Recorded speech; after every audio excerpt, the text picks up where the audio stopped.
Welcome to the Deep Dive, your shortcut to being truly well-informed. Today we're diving into something that really caught our eye, a luxury property called the Estate at South Bangsar. And look, this isn't just another real estate chat. It's about understanding a pretty unique approach to urban living, what it means to invest in a very specific vision, and, well, crucially, how that vision actually holds up. Our whole conversation today, it's built on this stack of detailed research, articles, even resident insights we've gathered just on this one place. Right, and our mission really is to boil all that down for you, get to the most important nuggets. We're looking at it from two angles. If you're thinking of living there, being an owner-occupier, or if you're seeing it purely as an investment piece, we're going to synthesize everything from the project specs, market data, right through to what people living there actually feel, give you a properly nuanced verdict. Exactly. So the big question for this deep dive is, does the estate truly deliver on this ambitious promise, this landed living in the sky? And maybe more importantly, what are the real pros and cons for you, whether you're looking for that dream home or a solid investment? Okay, let's unpack this. So let's start with the big picture, the estate's grand vision, because it really does challenge what we normally see in, dense city centers. Its core idea is offering the kind of space, the permanence you usually associate with a landed house, but doing it in a modern high-rise, which is, well, a deliberate counter-move to all those smaller units flooding Bangsar South. Yeah, it is. And what's fascinating is the philosophy behind it. The developer talks about creating a 100-year home, like a legacy property, designed to be passed down. And this isn't just, marketing fluff. It feels like a strategic aim for lasting value. They achieve this through deliberate choices, durable, high-quality materials, a timeless design sense.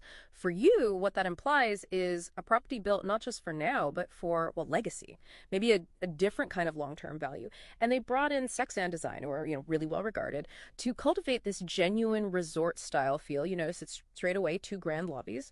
And then a huge 70% of the land, that's 3.68 acres, is dedicated to greenery. We're talking curated gardens, big lawns, even this unique recreational lakeside walkway. They converted it from a retention pond, actually. It's this strong focus on landscape, water features. It really helps create a tranquil vibe, which is quite something given how dense the area is around it. And this commitment, it goes right down to sustainability. Lots of green building elements, things like passive cooling, deep overhangs, lowy glass. Right, the stuff that actually helps keep the place cool naturally. Exactly. So for you, it's not just eco-friendly talk. It means potentially lower energy bills, a more comfortable space, even in our climate. They've also got LED lighting, inverter aircon systems, rainwater harvesting. EV charging, too. Yep, EV charging stations as well. And it's got credibility, this green design. They apparently collaborated with the Building Sector Energy Efficiency Project, that's a national thing, supported by UNDP and the Malaysian Public Works Department. So it adds weight.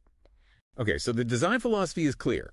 But when we talk design, the absolute defining feature has to be the units themselves. The layout, the functionality, it's all about space. This is really their core differentiator, isn't it? Standard units start at, 2,346 square feet, which is huge. That directly challenges those common, smaller units you see everywhere else in Bangsar South, often under 1,500 square feet.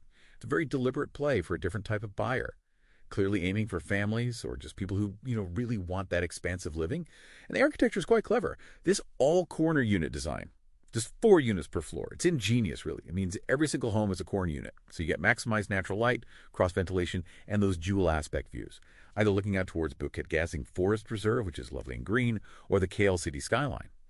But thinking about that all-corner design, are there any potential downsides, like maybe too much sun in certain units? That's a fair point. Corner units are great for light and views, but yes, managing sun exposure, especially with big windows, can be a factor. Though, the developer did address this. Remember those deep overhangs and the lowy glass we mentioned? They were specifically designed to cut down on heat gain. So they definitely thought about the comfort angle, which is vital for that long-term living idea. Ah, okay, that makes sense. Good to know they anticipated that. Yeah. And privacy seems like a real focus. Each unit gets its own private lift lobby with keyless entry. That's right. It really reinforces that feeling of exclusivity, security, right from the moment the lift doors open just for you. And they've properly considered multi-generational living too, and just flexibility in general. About 40% of the units are dual key, the types D and E. Yeah, which means you get a self-contained studio or maybe a one-bedroom unit alongside the main home. So for you, that's ideal if you've got extended family, maybe older parents living with you. Or even just for a home office or renting out that smaller part. Savvy investors would like that. Exactly. Adds a lot of versatility. And the practical luxury touches continue. All bedrooms, even the maid's room, have their own ensuite bathroom. That's quite rare. It really is. A nice touch. Plus, each unit gets a minimum of 4 car park bays. 4. In Bangsar South, that's like gold dust. Absolutely. Parking is often a huge headache in these areas, so 4 bays is generous. Okay, so the vision is grand, the space is undeniable, the practicalities seem well thought out, but this brings us to a really crucial point. We know the devil is often in the details, particularly with build quality and finishing. Our research did turn up some, well, intriguing feedback here. What did the deep dive uncover about how well it was actually built and finished? Right, this is critical. The developer's marketing definitely paints a premium picture. They list materials like engineered wood floors, Swiss-quality Neurogranite tiles, TOTO sanitary ware, which is a known brand, and PPR piping. Oh, right. That's the robust plastic piping, supposed to last ages. Exactly. It's designed to resist corrosion, ensure durability. It signals they were thinking long-term. But, contrasting that, we did find some anecdotal feedback. From resident forums, one user, while praising the layouts, specifically mentioned surprisingly low quality on some of the finishing. Now, overall reviews on property portals tend to lean positive on design and space, but this specific comment about finishing quality, it does stand out. That is noteworthy, especially since this was Bond Estates' big splash into the KL market, right? Their flagship project here. Precisely. It's plausible that scaling up to this kind of project, their first major one in KL, might have presented some challenges in maintaining consistent quality control across all units. So for you as a potential buyer, what does this mean? It doesn't automatically mean it's a bad build, not at all, but it really underscores the absolute need for a thorough physical inspection. So don't just rely on the show unit.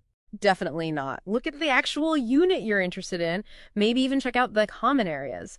You need to be actively looking, doing your due diligence to make sure the quality meets your expectations for a premium property like this. Right. It shifts it from just accepting the marketing to actively verifying it yourself. Yeah. Okay, so that's the vision on paper and the potential caveat on finishing. But what's it actually like living there day to day? Let's talk amenities, community, and that maybe surprising external environment. Well, the facilities at the estate are genuinely extensive. They're designed for that luxury resort-style living, and they consistently get high praise and reviews. For leisure, you've got multiple pools. There's a main lap pool, a family pool, a kids pool, and then a really stunning rooftop sky pool with panoramic city views. Wow. Yeah. Plus cabanas, a jacuzzi, sun deck, and that unique lakeside walkway we mentioned. Residents consistently use phrases like Balinese-inspired resort feel. It seems they really nailed that ambiance. And for health and wellness. There's a large gym, about 2,000 square feet, plus dedicated spaces like a meditation room and a yoga room. And for social stuff, family gatherings, there's a multi-purpose hall, BBQ area, playroom, games room, party room, an outdoor playground too, tea garden, pavilion. The list goes on. Sounds very comprehensive. It is. Feedback consistently rates them top-notch, describes the overall vibe as amazing. And another thing that really sets the estate apart is that low density advantage. Only 328 units on nearly 3.7 acres. That works out to about 89 units per acre, which is low. It's incredibly low for that area. You compare it to neighbors like Southlink or Laurel Residence. They've got over 1,200 units on similar-sized plots. So this much lower density at the estate, it genuinely fosters a sense of privacy, exclusivity, a rare thing in today's urban condo market. Okay, but then there's the flip side.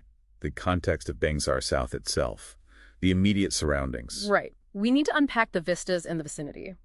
While the estate sits on Jalan Pantai Prima, which is relatively quiet, it is also right next door to some older, low-cost government flats. That's just a fact of the location. And the developer tried to buffer that visually. Yes, they've used landscaping quite heavily to try and manage that juxtaposition, but it's still part of the immediate environment you'd experience. And this brings us to a really important consideration. How does that external environment actually impact the day-to-day living experience? A recurring theme in discussions is ambient noise and congestion. Because it's near major roads. Exactly.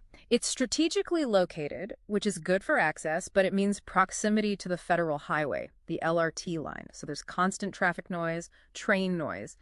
Interestingly, the developer seems to have anticipated this. They deliberately integrated numerous water features throughout the property. Even in the car park. Yes, even in the basement car park. It seems to be a conscious acoustic design strategy using the sound of water to mask that external urban hum. Clever. But still, the noise is there.